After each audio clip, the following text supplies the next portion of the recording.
主国家，齐声来颂扬，在宝座前高举双手。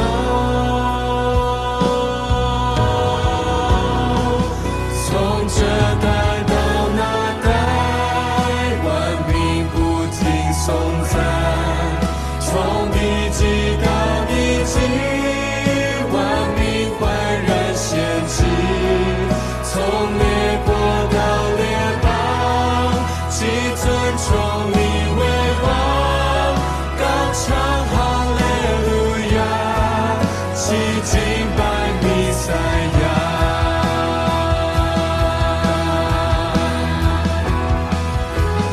众臣们抬起头，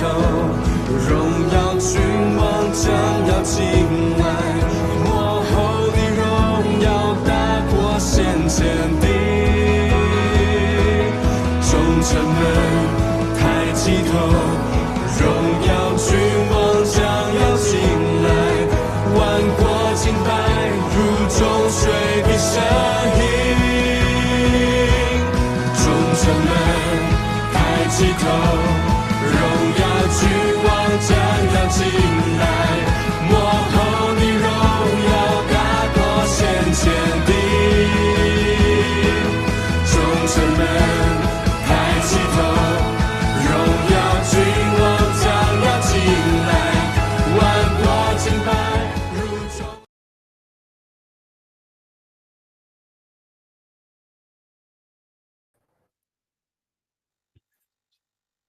好，各位弟兄姐妹，大家平安啊！中秋节快乐！我们要一起来共读今天历代志下的经文，邀请丽英小组长来带领我们大家做开始的祷告。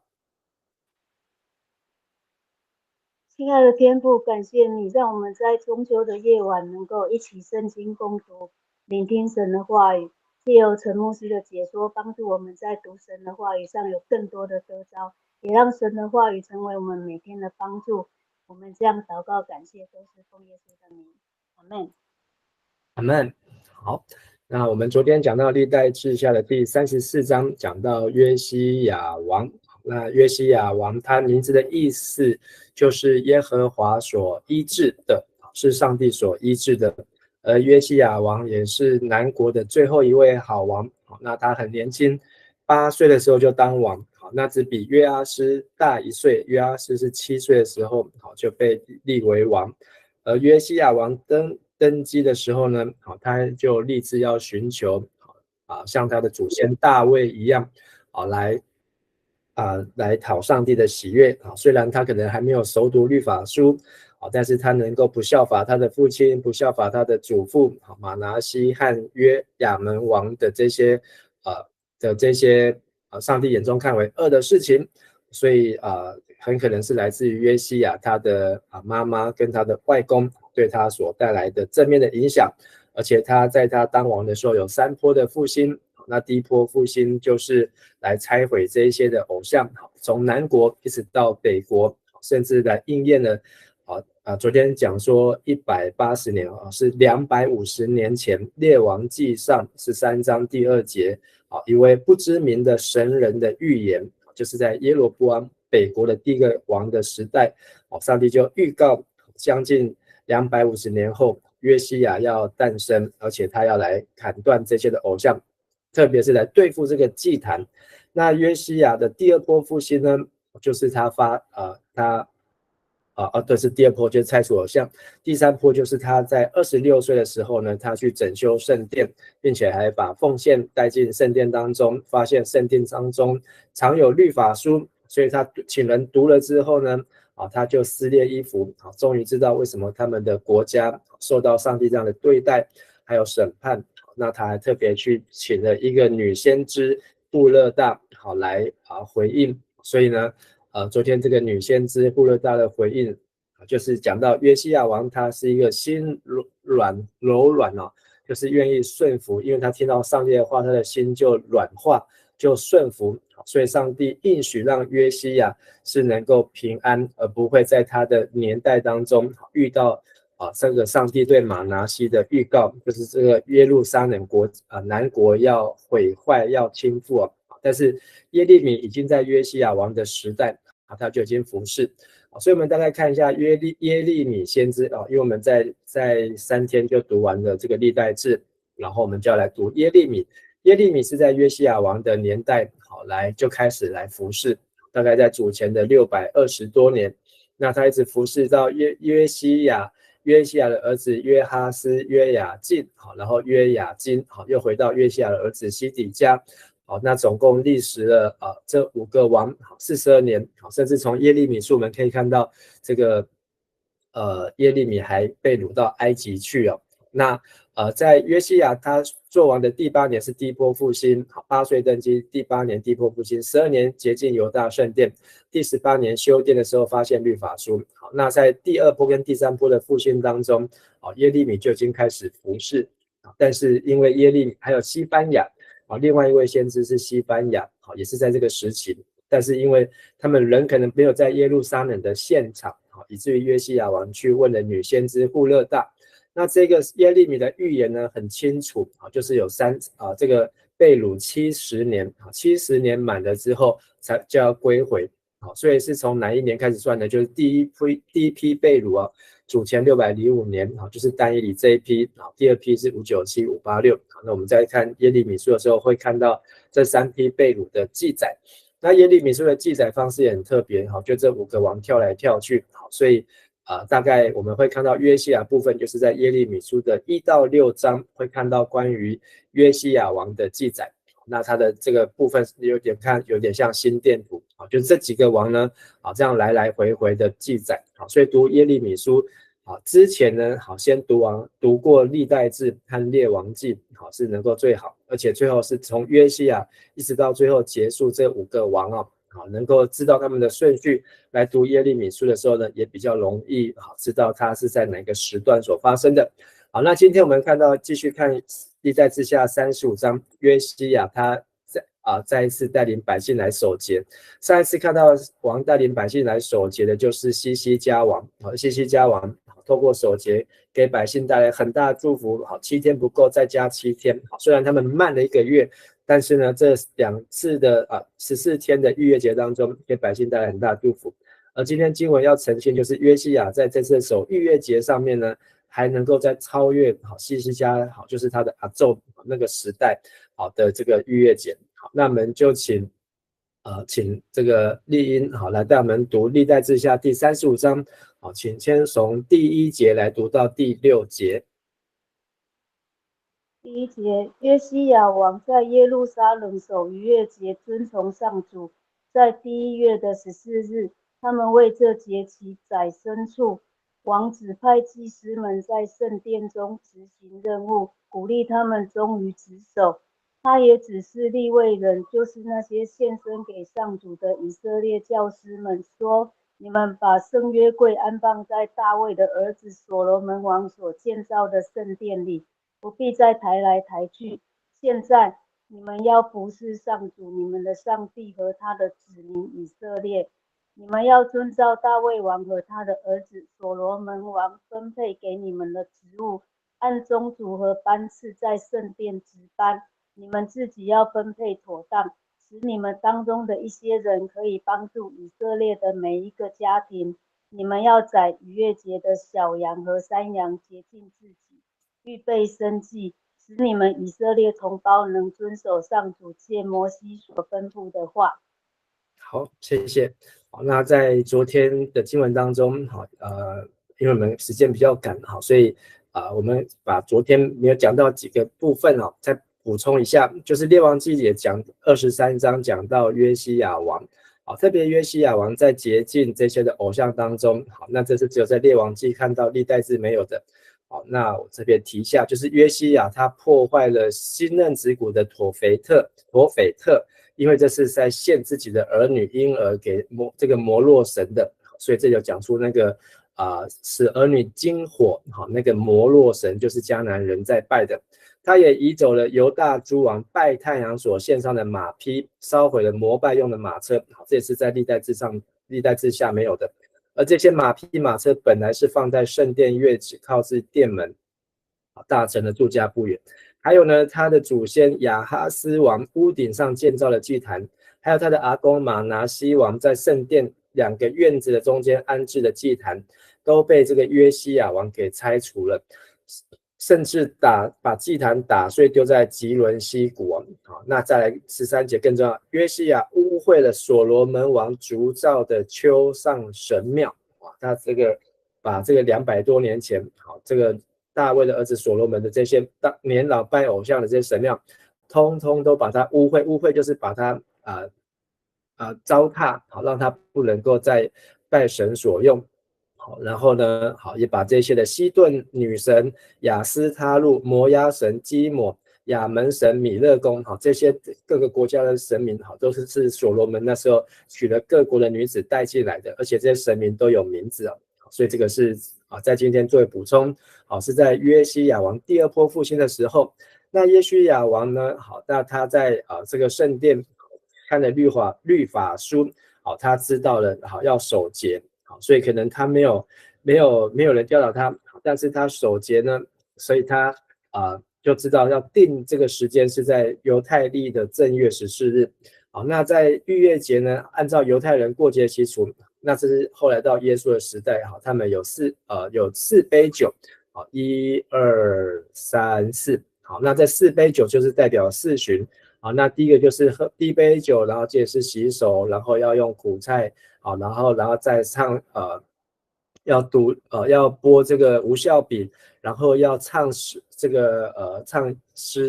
唱诗，好像是雅歌，然后在第2杯酒，好，然后再来就是要再用水来洁净，然后拨开无酵饼，然后有菜根有苦菜，好，然后再来第3杯酒，然后就是享用逾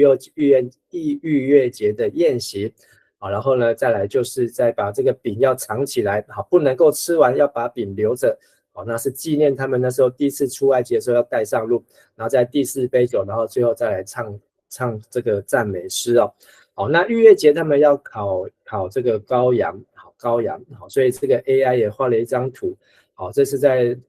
历代志下35章，好，就是他们烤逾越节的羔羊是按照这个规定的。好，那这看起来好像我们今天大家在做的事情，在中秋节烤肉，好，所以这是今天晚上的月亮好的现场直播，好，我们可以看到今天晚上的月亮月圆，也在这边祝大家中秋节快乐。好，那在这里讲到他们这些利未人呢，除了宰杀节期的羔羊，好，然后呢在圣殿执行任务，忠于职守，好，甚至呢这些利未人还扮演一个角色，叫做献身给上主的以色列教师哦。所以利未人在这边教导怎么样来敬拜上帝，这教师不是只有教他 好，是教他们好来敬拜的事情。所以这里讲到一件事情，把圣约柜，这是过去放在所罗门的圣殿，而就不用再像过去摩西的会幕抬来抬去，好，就在讲过去。而现在呢，你们要服侍上主你们的上帝和他的子民以色列。所以这里出现约柜很特别，但是不代表说约柜还在因为约柜呢，从历代志下第8章之后11节之后，就可能已经在这当中就被掳走，就是在罗波安的时候，或是在这个亚哈斯的时候就被掳走。好，那一直到这里都没有出现。下一次再出现约柜呢，可能是到耶利米书历代志就没有再提到任何关于约柜。但是这里不是在讲说约柜在圣殿，而是说利未人从前的是扛抬约柜，但是现在他们要遵照大卫的儿子所罗门分配给你们职务，按宗族班次在圣殿值班。所以这段经文呢是约西亚告诉利未人，因为他读过的利未记，知道利未人不能闲在家没事，而是必须要分配妥当。好，甚至呢，王还要求利未人成为教师，还要帮助了以色列每一个家庭来过逾越节。那逾越节再看一下这个逾越节的烤肉大会，好，这应该不是真的，这是 AI 画出来的。但是呢，就是他们要去教导人怎么样来过节，所以要宰逾越节的小羊山羊，洁净自己，预备生祭，使所有的以色列同胞，包括南国北国还在的这些居民都能够来遵守摩西所吩咐的话。所以这是约西亚他开始要过逾越节，透过一样利未人好，还有祭司，让他们讲的就是忠于职守好，这里说鼓励他们忠于职守，好，和本说各尽其职，好，那这个鼓励呢，就是给激励他们，好，激发他们。好，我们再请丽英带我们来读第7节到第9节。约西亚王为了人民在逾越节的需要，从自己的牛群、羊群中捐出3万只绵羊、小羊、小山羊和3000头公牛。他的臣仆也自愿为人民祭司和利未人捐献。主管圣殿的官长大祭司希勒家、撒加利亚和耶歇给祭司们2600只小羊和小山羊、300头公牛做祭牲。利未人的领袖哥南雅和他2个兄弟示玛雅、拿坦叶与哈沙皮亚、耶利、约沙拔捐出5000只小羊和小山羊，以及500头公牛给利未人做祭牲。还要继续吗？好，到第9节，对，好。OK， 那在这3节当中呢，讲到约西亚呢，为了逾越节的需要，他带头自己的牛群、羊群捐出3万只，哇，那这一口气就超越了西西家那个时代西西家那时候能够捐的数量是几千头我看一下1000头公羊，7000只羊，会众是1000头羊，1000头公牛和1万只羊好，但是这里西西家约西亚他就捐出了牛3万只羊、小羊、山羊、3000头公牛。那他的臣仆呢，也为这3种人，第一个是人民，第二个是祭司，第三个是利未人。好，所以这三节当中呢，就讲到说人民分到多少，祭司分到多少，利未人分到多少。那所以呢，每一个人都能够享受逾越节。所以约西亚呢，奖赏人民，奖赏这些分别为圣，奖赏这些按照摩西律法来执行，帮助大家，教导大家过逾越节的人。好，那再接着请丽英带我们来读，从第10节读到15节。逾越节的事安排妥当以后，祭司和利未人遵照王的命令，按自己的班次各就各位。利未人把宰好的小羊和山羊剥了皮，祭司把血洒在祭坛上，然后他们按照家族把做烧化祭的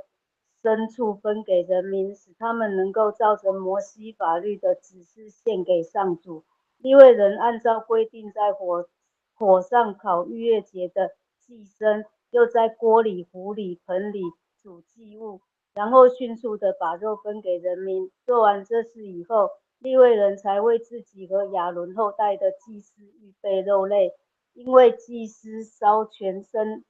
的祭物和生祭的脂肪一直忙到晚上。利未人亚萨宗族的歌手亚萨、希曼和王的先见耶杜顿，按照大卫王的指示各就各位。看守圣殿的警卫不必离开他们的岗位，因为其他利未人已经为他们预备了逾越节的祭物。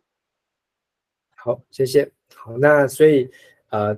这里在强调就是约西亚他怎么样和利未人、祭司还有人民，好，这3个部分他们都应该算4个了，王、人民、祭司、利未人，好，这四大块，他们怎么样子来预备逾越节的事情。然后利未人按照班次，祭司站在自己的岗位，而百姓呢，好，就是家家都要预备生祭那利未人就来教导他们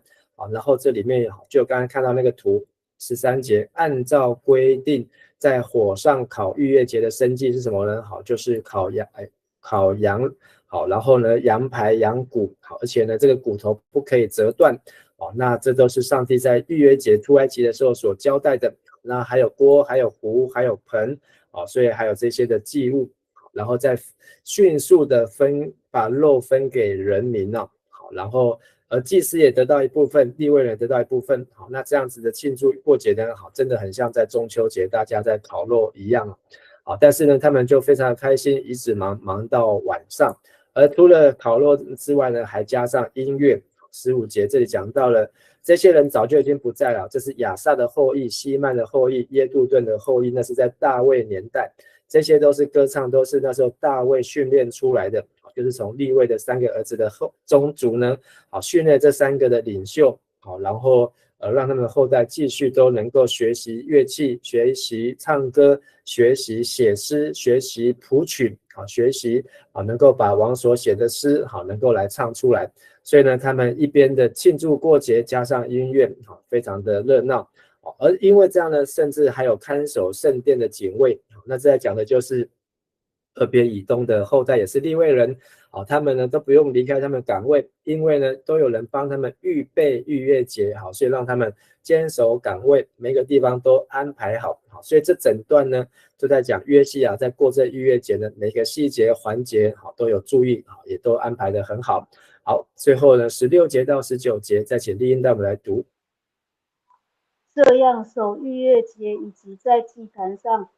献烧花祭等敬拜上主的事宜，都依照约西亚王的吩咐，在那天准备好了，有7天之久。所有在场的以色列人都庆祝逾越节和除酵节。自从撒母耳先知时代以来，没有像这样隆重守逾越节的。以前的王也没有一个像这次约西亚王、祭司、利未人以及犹大、以色列、耶路撒冷居民这样隆重守逾越节的。这次逾越节的庆祝是在约西亚作王的第18年举行的。好，谢谢。那约西亚作王第18年，就是8岁加18，就是26岁。所以同样是在第3波复兴，就是在发现律法书的那一年。好，那发现律法书的那一年呢，如果是就可以过逾越节，逾越节是1月14号，所以呢，他们可能是在年初就发现了，然后用很短的时间就来完成全国守逾越节的工作，就在他做完的第18年，所以这是一个相当快速的。但是在最后这一段讲到他们在逾越节当中，虽然没有像西西家那么样子的意犹未尽7天，然后再大家开会再同意再加7天，但是在这个当中呢，讲了一句话，说自从撒母耳先知以来的时代以来，撒母耳是在大卫之前的前面扫罗，在之前就是扫罗还没有出来之前，撒母耳就开始服侍，撒母耳服侍了80年，那到这个约西亚王的年代呢，大概有400多年了，就是整个南北国以色列王国还没有开始，就还在士师的末期的时候呢，他们都没有这样子守逾越节，所以可能讲到上一次这么隆重在守逾越节，可能要回到撒母耳，就是国家都还没有起来的时候，是撒母耳或是先知以利在当士师的时代，但是他们这样隆重的守逾越节，今天讲到了利未人他们怎样分工，怎么样去找谁接血，谁扒皮，谁把燔祭拿出去，然后谁呢去分给百姓人民，这一次的分工就是非常的详细详尽，以至于连那些看守圣殿的人，他们也不用离开他们的岗位，在他们的岗位上都有人替他们来安排处理。所以这一整章在强调不仅是逾越节，在强调是所有各样子预备的环节，所以这一章里面有一个关键字叫做预备，那这里和本翻成准备出现了大概5次左右，就是他们在每一个要求的事情上面都做好充分的准备，以至于呢都能够如期的、如实的、如职的能够来完成。不过这也只是这个约西亚作王的第18年，那后面还有13年的时间，所以每一年都守这样逾越节，大概就这样下去连续13年了，大家都是这样子的来过这样子的节，直到明天我们要看到了约西亚最后一部分了。好，那今天这段经文让我们看到在这个中秋节的晚上，一边看着月亮，或是大家一边在烤着肉，但是我们要也要如同这个犹太人、以色列人，他们在逾越节不是只是为了烤肉赏月，他们是在纪念上帝把他们从埃及地怎么样救出来，让他们不用脱离那个为奴之地，不再做奴隶。同样我们今天能够庆祝，能够团圆，能够享受上帝的祝福，也是要献上我们的感恩。好，那我们今天就到这边，我们一起来祷告。亲爱的阿爸父神，我们感谢你，让我们能够在此时此刻一同在线上聚集我们也特别为着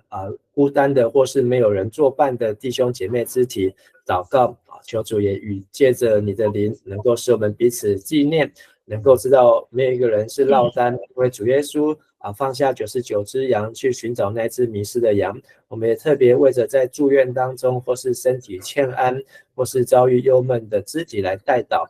主，因为你是把我们从埃及为奴之地，把我们从罪恶当中拯救出来。耶稣基督成为那羔羊，自己献上自己的身体，流出自己的宝血来遮盖洗净我们一切的罪。也求你再次让这样的祝福恩典，如同我们家的祝福，每一个家庭都有耶稣的宝血在门框上，让我们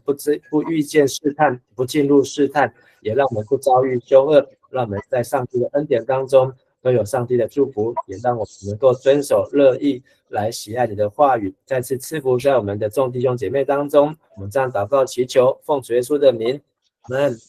好，大家平，大家牧师中秋节快乐！谢谢牧师，中秋节快乐！谢谢牧师，中秋节快乐！继续烤肉，中秋节快乐！拜拜。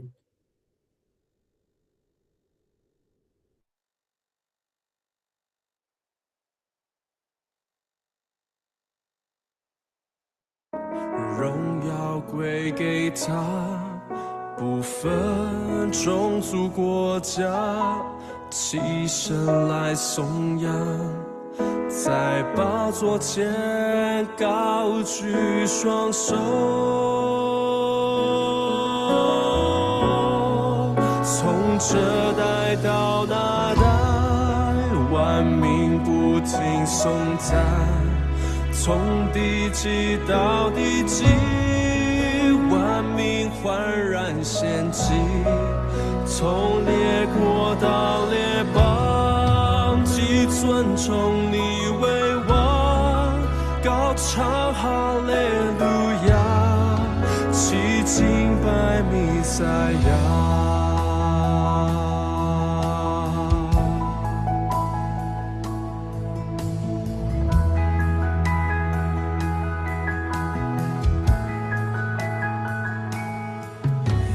将荣耀能力归给耶和华，他名所当得的荣耀归给他，不分种族国家，起身来颂扬，在宝座前高举双手。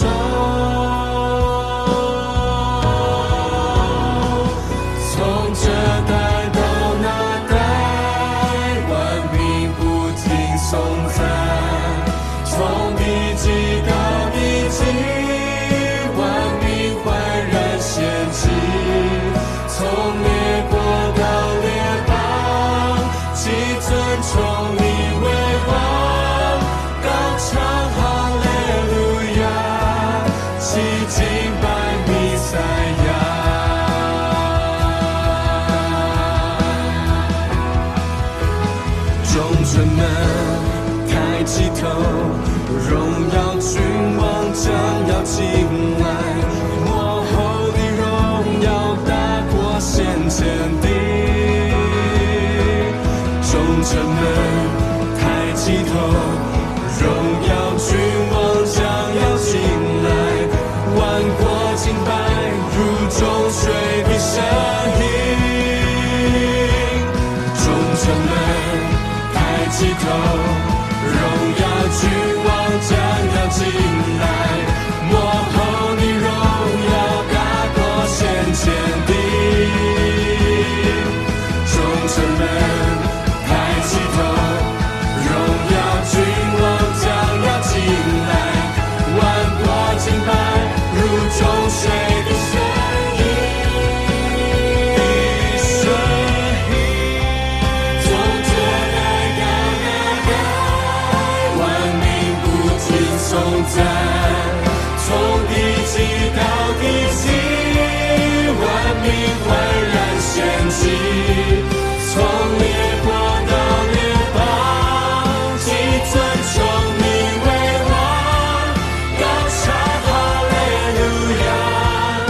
敬拜弥赛亚。从这代到那代，从这代到那代，从一起到一起，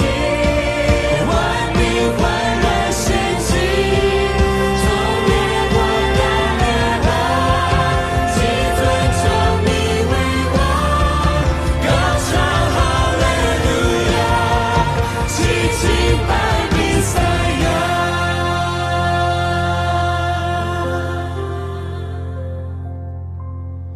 要将荣耀能力归给耶和华，在宝座前齐声祈